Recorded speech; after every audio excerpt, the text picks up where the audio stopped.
All right. Yo, what's up, guys? Hey, what's good, That everyone? Yo, Welcome back to the Smash Talk podcast.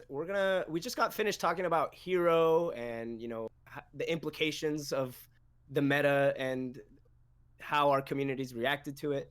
Now we're moving on to a lot of people are saying just get good. So how exactly do you get good in a game like that? We want to talk about in-game improvement. This kind of stemmed from a tweet. This was a response to Stitch, who had said something along the lines of basically whatever skill you were born with is what you get, and it's a question of fixed mindset over a growth mindset, right? To which JTails had to say this, and this was his tweet. He said, "Completely false. Most people just have no clue how to practice or the next steps to take in order to actually improve. Most don't want to do the boring work. They only want to play friendlies for 5 hours a day. That's not how you improve." So there's a question of like, how do you practice the game? Because most people, they really do just sit down and play friendlies over and over and over again. But if you're not directing your focus to improving specific techniques or getting rid of specific habits, then you're not being efficient with your time, and it's all Yeah. about maximizing your time efficiency. So quality practice over quantity practice, right? So mm, yeah. Well, you basically just summed it up. Like that's well, basically it. guys, GG. On we, to, we on to just the wrap next up to the topic. next topic. Um, I guess I'll start off because it's usually what. Um, if you guys know me, I've been dealing with some personal life stuff, so I haven't been playing or practicing the games as much as I want to. But when I did practice Ultimate and when the game just came out, first thing I would go to. Honestly, I was lucky for me. I had somebody who was already like an early bird. We call them 3 weekers. Or people who had the game day zero. I remember I played at your God. Why am the name was on the tip of my tongue. What's it called? Your engagement party. Yeah, your engagement party. I remember I played at your engagement party, Edmund, and then like I was there with Oki. I was there with Sweet Tea. I was there with Arisdale, and then they were playing. So I got to hear them talking about like certain things of like, oh, this is how this works. This is a habit. Oh, this is what's going to happen. This is the meta. And I had Arrow, who mains Link, and he was like, I would go to him, and he would tell me some advice about Link's neutral. Oh, that's the thing. That's kind of how you have to do it. Like if you have friends who may or may not have higher skill than you or a different thought process, you guys can have those discussions, and and you'll hear each other out and you'll test things. That was at the beginning of Ultimate. Like everything for me was a testing phase. So I would test this, see this. So when I would get into the game itself, I would know a little bit more than the common, kid who just got the game for Christmas and is just playing the game right out the box without trying to learn fundamentals. Honestly, I mean, I have it back there, but like when I started playing my bass, the first thing I learned is like, okay, how do I learn each string? What does each string do? Practice my finger movements. Practice playing them revert. Practice playing them from like this to this, literally like that. That was me researching, looking for more information, finding forums, finding base tabs, beginner base tabs, finding advice, and the best part about it is also having a friend who already was skilled at it, who could also help me in case I needed somebody to show me, face to face, Sure. or show it to me by example. And I think that's a good starting point for a lot of people who want to pick up a game. Is pick up a game, try all the characters. Honestly, just try all the characters. See which one fits you the most. And then practice your finger movements. Get used to holding the control. Get used to movement with the character. Get used to moving in general, right? Get used to all that. And then if you have a friend who's already more skilled than you or plays the game, then you can go ahead and discuss them with them. Like, hey, play them. What am I doing right? What am I doing wrong? Things like that. I think that's a good starting point for me, at least, to tell everybody out there. Yeah, I would have to agree. It's a great point that you mentioned, like who you knew, right, to Mm. teach you these things. Shout Because outs to Arrow. I definitely the moment I started to see the most improvement for myself in the game was actually after finishing a session of playing Larry, right? So that one like 2 hour session that I had playing Larry, just me and him one on one, and I was getting my ass beat over and over again, was like the most I'd ever learned. Period. So not only like the quality of the player that you're playing with, like if you play on with someone at your same skill level, you'll level up like each other, but it'll be a small incremental improvement rather than if you play with someone much higher level than you, then you're going to be like improving at a vastly greater rate. But it was then that I I noticed. personally, well, not to Sure. cut you off, even No, though no, I go did, ahead. but not. I personally don't think it's super good to improve by playing people that are exponentially better than you. Mm-hmm. Really, I personally, for me, I think it's good to have like levels of people that you play with, and that as Totally. you get better, you just kind of the player that you play against. So you're Yeah. not at like if you're at like a low level, I think just playing with people that are low level and then using that to get really good at fundamentals is True. really good. And then as you get better, you like kind of go towards higher level people. You know what I mean? Yeah, I think That's Because I an that's an I excellent think point. yeah, I think I for think losing over and over without knowing how you lost, and if even if you do know how you lost, like you just can't keep up, is Yeah. is kind of hard to get better that way. Some yeah. people can, like some people You can learn just your play with really disadvantage good state people. pretty well, and that's about it. Yeah, Yeah, yeah, yeah, yeah. yeah, No, yeah. Um Some that's people a no, can get really good, like that, just playing really good players over and over, and just like slowly learning that way. But I think to get good, like in a like more manageable and sustainable way, you have to just kind of start low and then make your way up as you see yourself get improved. But what you yeah. said before about having like actual goals in mind, like things to work on, that's true at any level. You just have to. I think personally, you just have to start low. Like trying to pull that off against people that are like, way better than you is so hard. Like Yeah. yeah, it certain void, like all totally. right, I want to So get really good spacing or practice my spacing specifically, but I'm playing against void, so I don't even have time to like really do that. So right. yeah, I No, and that's personally me.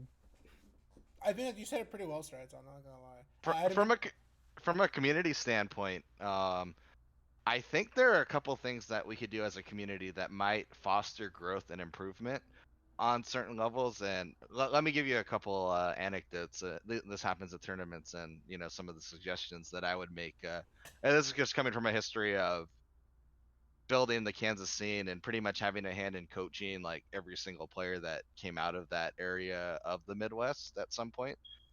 Um, have you ever been in playing friendlies and you have your character and you get off a nice combo, and then the person behind you heckling says, why, that won't work. That's not guaranteed. It won't work on good people. Has that ever happened to any of you? I'm sure it has, right? I think I've like I might have said it before, bro. So here's my thought process. Like that idea is reflective on certain people of this mentality that everything must be done with the intent on winning and the intent on succeeding. And Mm, I would suggest to the people that perhaps the point of friendlies or the weekly tournament is to test things and to really get an idea of how far you're able to go. Like only those who go too far truly know how far they can go. So yeah. if the game is won and lost in all these situations that are debatable, like close enough to go for it, but if they know it's coming, it won't work, and kind of getting a feel for the art of deciding when you should go for it, when you should not go for it, pacing and things like that. And if you stick and you limit yourself to only doing things that are guaranteed or the conventional, mainline meta, you're going to stunt your growth just by virtue of closing your mind off for things that end up being the really hype, heavy punish plays that we've known, grown to love. The other thing that I would make a suggestion for, have you ever been to playing against a top player and you're doing friendlies and you have a friendly rotation? Let's say there's four people, and let's say in your case it's Larry that's the top player and everybody else is a scrub compared to Larry. You play Larry, you get trounced, and then the next person plays Larry and gets trounced, and then the next person plays Larry and gets trounced. And all of a sudden, Larry's played 12 sets and gotten 12 sets of practice all in a row, while each individual person that's of lesser skill level It's has only only gonna played four sets. yeah. When in fact, in this situation, the people that are not as good skill level are the ones that need more playing time to practice. So I would Mm. suggest if you get your Smash Fest together, instead of making a winner stays rotation, as Mhm. scrubby as it sounds, if your goal is to improve people on a general basis, you should make it about, how long that person's been playing games and rotate out based off of that. And then further, if you want to take it a step further, instead of playing only stock games, I'm a big advocate of this. Play time games with people so that the top player, when they're playing against somebody, it gives that lower level player some experience and practice I like outside that of a just, lot. getting Yeah. stomped and three stocked over and over again. And simultaneously, if you're the top player, you can create your own drills like, oh, I have 30 seconds left on the clock and I need to steal a win because, some unfortunate hero random based stuff happened. How can I go through and do that? You Hmm. play the time and you just make your own drills in your head and start doing that. So that way both players get practice out of it that Yeah, lends itself towards success at a tournament Yeah. level. that's I, absolutely brilliant. I was Yeah, gonna say that's the same great. thing Yeah. because whenever I have like Smash Fest and I invite people over, three things have happened in the past few times. One time we had Not Last and he was here and it was me, him, Suga, and Stanley. And each time, Not Last was the one dominating. If you guys don't know who Not Last is, he's from SoCal originally. He moved to NorCal, got his degree, came back to SoCal. He was part of their PR at one point in Smash Four, and he's a pretty overall player. Pretty solid all around. I'm not gonna lie. Like if he's just in the habit of getting consistent and getting good again, and I think is really definitely one of those players I always tell people to watch out for. With time, but with Not Last, he every time we played a game, if he beats Suga, he tells Suga, "This is what you did wrong. This is why you lost." And then I would play Not Last, and he would tell me like, "You need to start doing this more. You had that right much better." Stanley would play, and he'd be like, "Okay, this is why you're winning." So he would tell us and kind of coach us in the middle of the game for us to understand.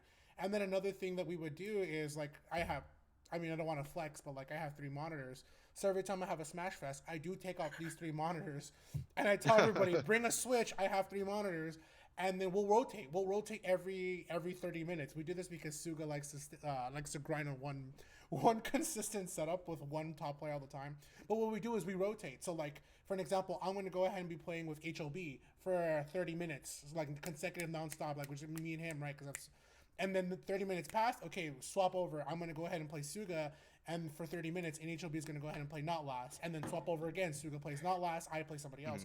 That kind of rotation, if you do Yeah. have the money to flex and like good friends to play around. Another good way, like even if you don't have the right, another good way to get some tournament environment type practice too would be if you only have one setup with three people to play sets instead of playing games, right? Yeah. So it's not just that same person winning over and over again. And even if you the set, you still played two games, you had some time to try to adapt in a very real environment. That's like the setup that the tournament provides for Yeah, you as well. So and a really good example of why like some regions are good and some players are good is like I guess to put them into a spotlight.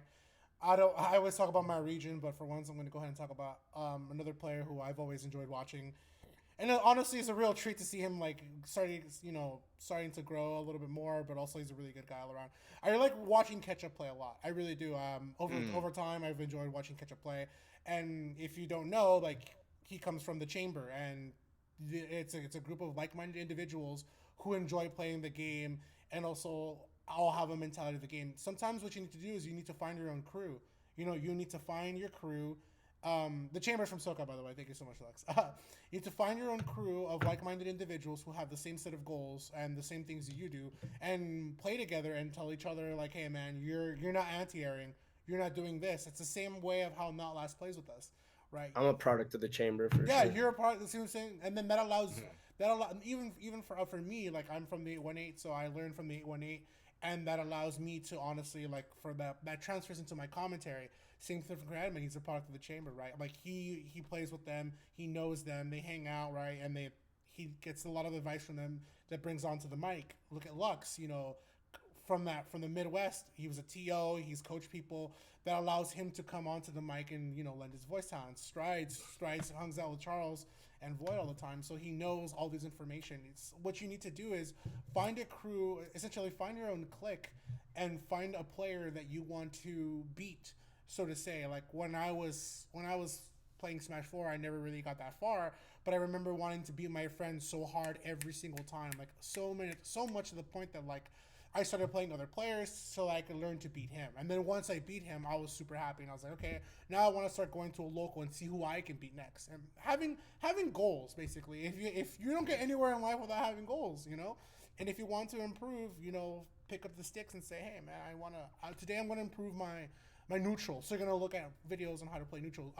JTails made the tweet, but honestly, he's a great content creator. He does a really good job of creating content for a lot of people to learn and understand the game. I personally enjoy his character guides. I really do. I've learned quite a lot from him. I learned more a lot from JTails and Izal from their character guides. They're both very different and they teach a little bit differently, but I love watching both of their videos and see what each person covers over the other and see how I can work both of that mindset together.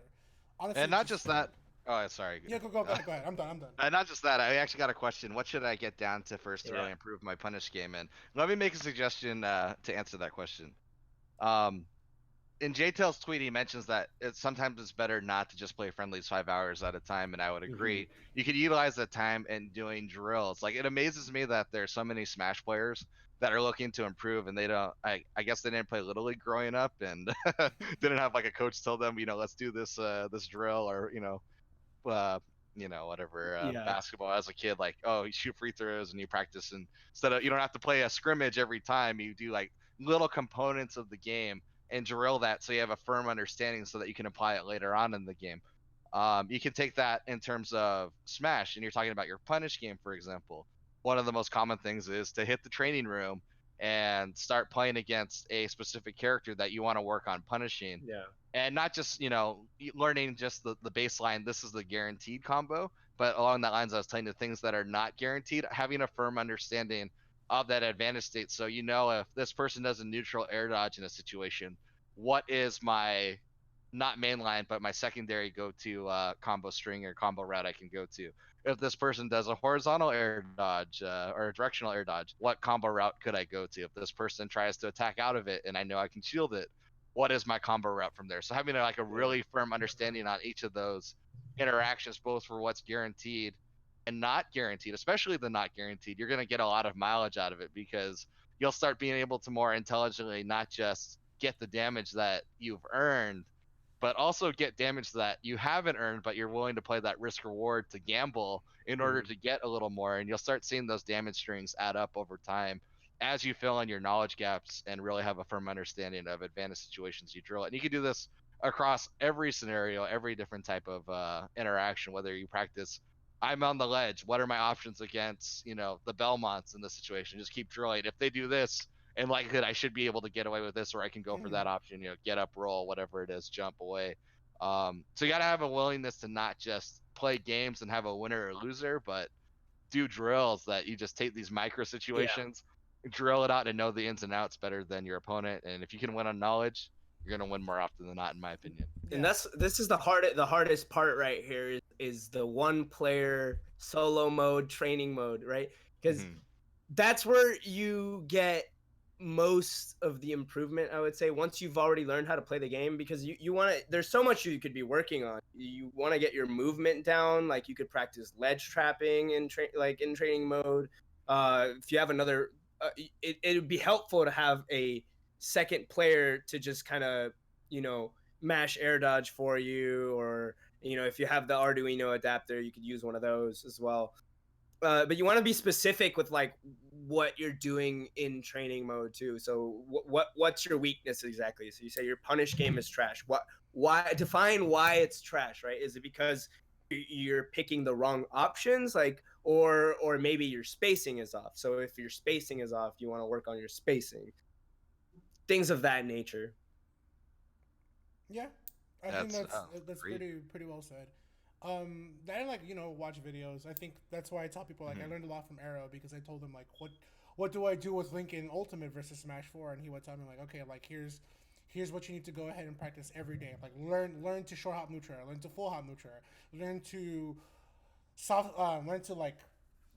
away neutral, learn to go ahead and approach and grab a neutral, learn to so much. It was to the point that it's just like, hey, I needed to learn 4 or 5 different variants of when to use neutral air for one move. It's just one simple move, but it's got so much intuition, and that's what it comes down to. It's like I said, when it comes back to learning the bass, I had to not only learn how to do this and this on a string, but I had to learn how to do that on every single string 5 times back and forth, so I could learn to get my movement, learn to do what I had to learn, which each chord was by memory without even looking at the frets. I had to learn all that kind of stuff.